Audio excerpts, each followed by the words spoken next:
About a month ago, I got an ad for a 50-inch 4K Sceptre TV for around $200. Now, I know 4K TVs are getting pretty cheap, but this kind of blew me away, so I bought it. This unit usually retails for $300 normally, but every year it goes on sale around Black Friday for $200. And given that there are monitors that retail for this price that are less than half the size, I think that's a really good deal. But it doesn't come without its drawbacks. So here are the pros and cons. First, the pros. First of all, the size. Not only is it a good price, but I also think that the 50 to 65-inch area size is a sweet spot for 4K resolution. If you get too much smaller, then it's not super necessary, and if you get much bigger, then it's not enough of a resolution. The second pro is the colors and viewing angles. They are great. The picture is bright and it looks great from pretty much anywhere in the room.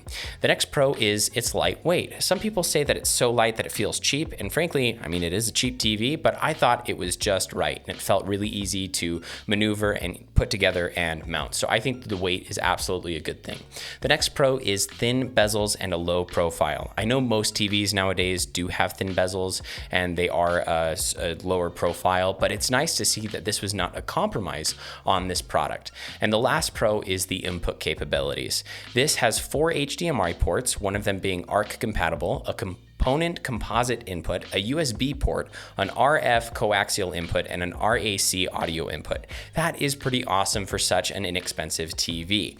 But now for the cons, because at this price, of course, there will be some drawbacks. First, it's not a smart TV. This absolutely does not bother me because I usually get my media from whatever I'm plugging into the TV, and the processors on smart TVs are usually super weak and very slow. But if you don't have a Roku or something to plug into the TV, then there's not a lot you can do with this product, which actually brings me to my next con, and that is that the sound is laughably bad.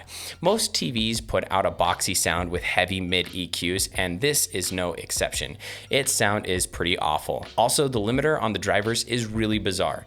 It does make the sound profile more level, yes, absolutely, but they'll even like laugh tracks on sitcoms muffle the rest of the sound really quickly. So I would not purchase this unit unless you intend on getting a sound bar, and you can get a smart sound bar to make up for the lack of a smart TV.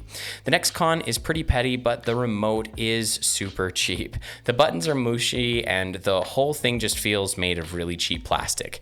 And that's because it is made of really cheap plastic. And the last con is that there are no local dimming zones. The entire thing is just one big backlight. Now, I personally don't mind this nearly as much as other people, but I know that it matters to a lot of purchasers, so that's something to be aware of. Overall, even at $300, this isn't a bad deal. But if you can get it on sale for the $200 price tag, it is a great deal. It is lacking some features, absolutely, but it's hard to argue with the price of just $200, and I would totally buy it again if I needed another TV. Thanks for watching.